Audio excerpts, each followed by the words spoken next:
Hey gamers, how are we doing? It is Pyro here.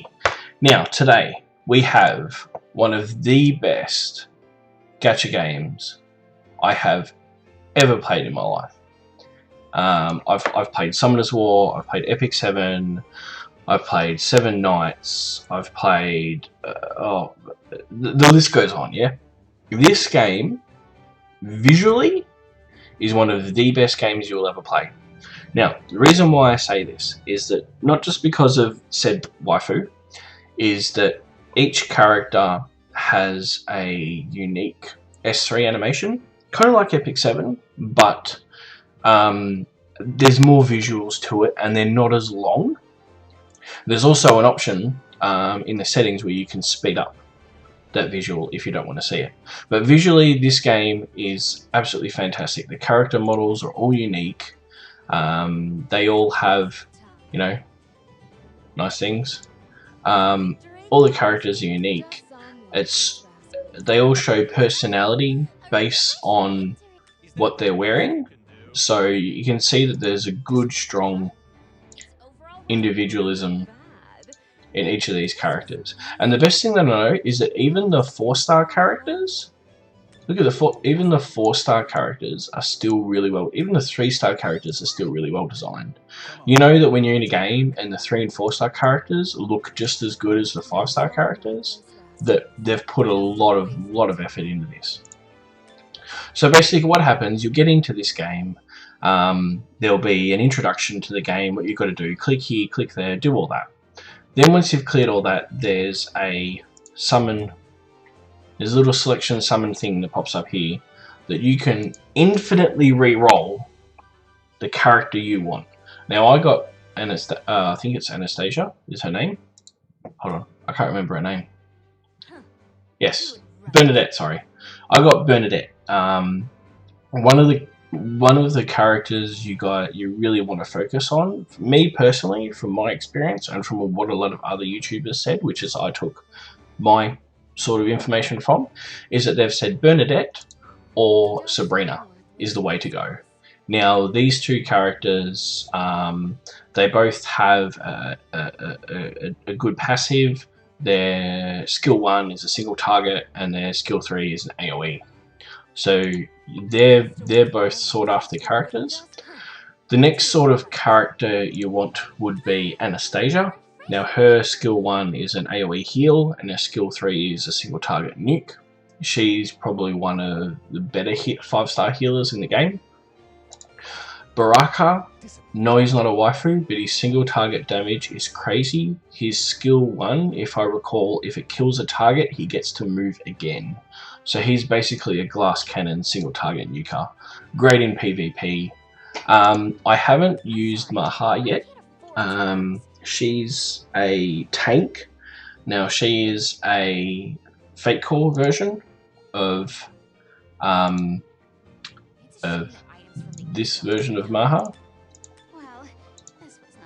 So Maha is actually a dude.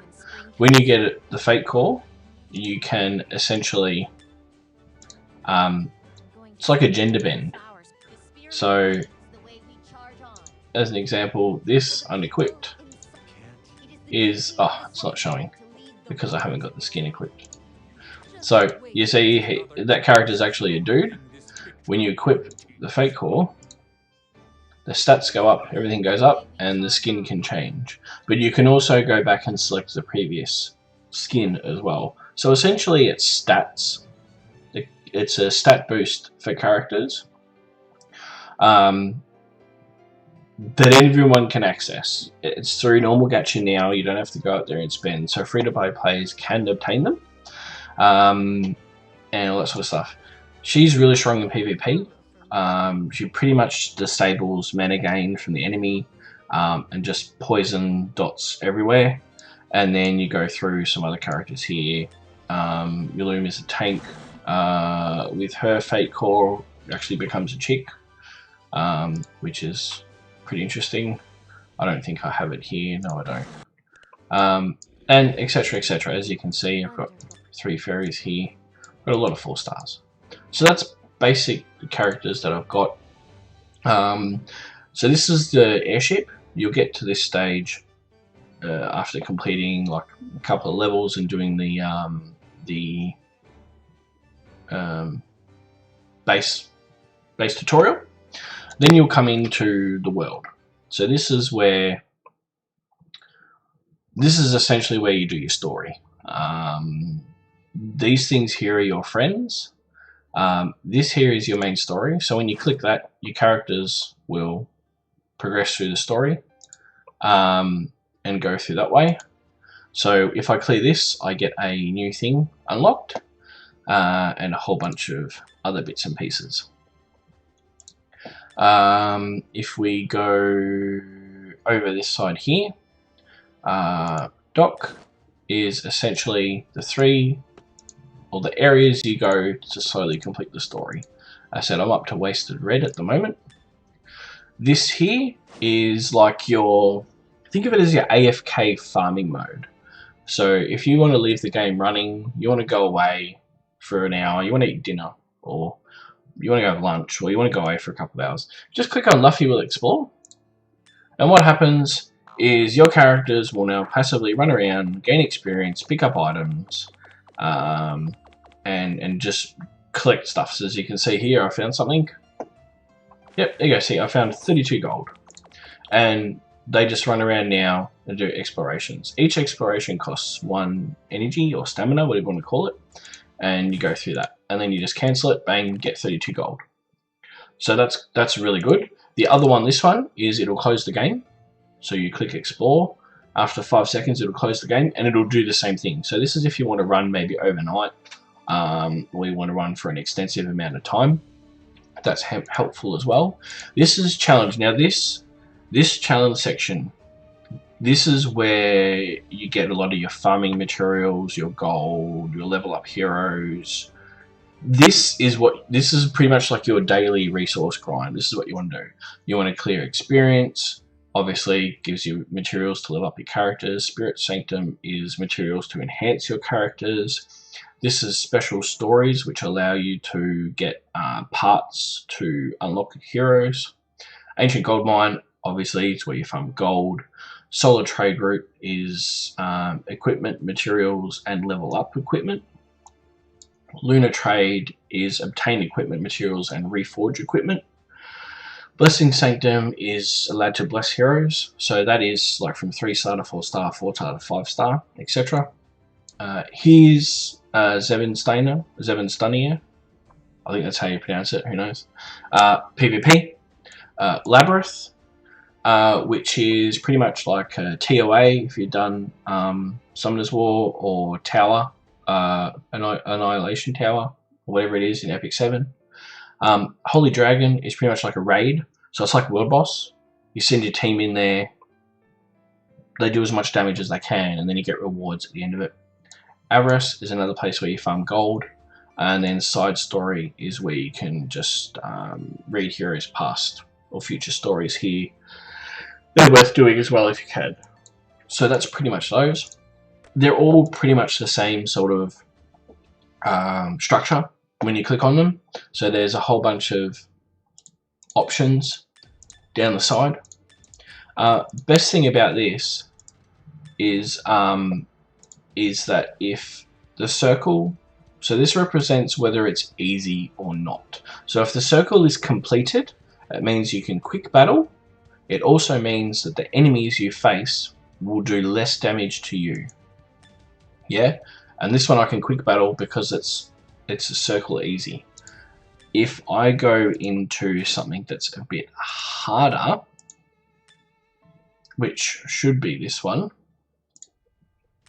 Oh, not anymore. Obviously, I've leveled up my characters. I can now do it quite easily. Okay, maybe this one we can do that'll be harder. No, that's not as well. Okay, basically if this circle isn't completely round, you can still do repetitive battle, but you can't quick battle it. So basically, even if you clear the stage and you clear the stage, even if it's not this full circle thing, then you can't quick battle it. You still have to go repeat battle, and you do it a couple of times. So I think that's a nifty little thing. It means that even if you can clear something, you still fully can't auto it yet until you like power it out. This little area here you can manually control. As you can see, you click around and you've got little dudes run around with you. It's worth noting that you should do this. Reason being is that there's little things that pop up that that allow you. As an example, we'll do this. So this is like a little world boss thing, and what we do is we do a battle. We battle this. Now I have no idea. I've never battled this before in my life, but I think of it as like a world boss that runs around. So now we jump in. We're in battle, and we'll. So I won't auto it. I'll show you a bit of the battle, etc., how it goes. So that's ancient totem. Alright, so as you attack, there's little squares here. You build up mana. And you need mana to use abilities. So this ability here requires 1 mana. This ability here requires 3, as you can tell by the 3 under there. So we'll just basic attack at the moment. Yep, which we do like no damage. We'll basic attack here. Enemies now turn. That's a lot of damage. And we throw that out there. Oh, it's magic immune. That's interesting. So we'll do that. Magic immune. Now we shall do 300% damage. We should do this as well. Now, to my knowledge, skills don't go on cooldown. It all depends on how much mana you have. So this isn't going to hit, is it? So I don't think we're going to be able to kill this because purely based on, I don't think it takes magic damage. Do we need to heal? No. Alright, so you get the drift. You pretty much, you attack, build up mana, use your main abilities, build up mana again, attack, etc., attack. So that's generally the cycle that you go. Where the management comes in, that there's a break system included, which is not against this particular boss, where element plays a certain part of it. So you can have a fire element, a water element, a wind element, a light and a dark element, and I think there may be one more. And you have to hit with the corresponding element in order to break the target, which essentially stuns them and then makes them more prone to attack. So it pretty much lowers, it's pretty much an armor break and a stun in one. And that's a mechanic that's built into the game, which is pretty interesting because it's different from just normal turn-based games. So basically this is what we're doing here. As you can see, my characters are surviving quite well. There's a turn counter. There's a few other bits and pieces. I really don't want to leave because I spent like 100 stamina on this. But there's definitely a game you guys should get if you're keen on Heroes.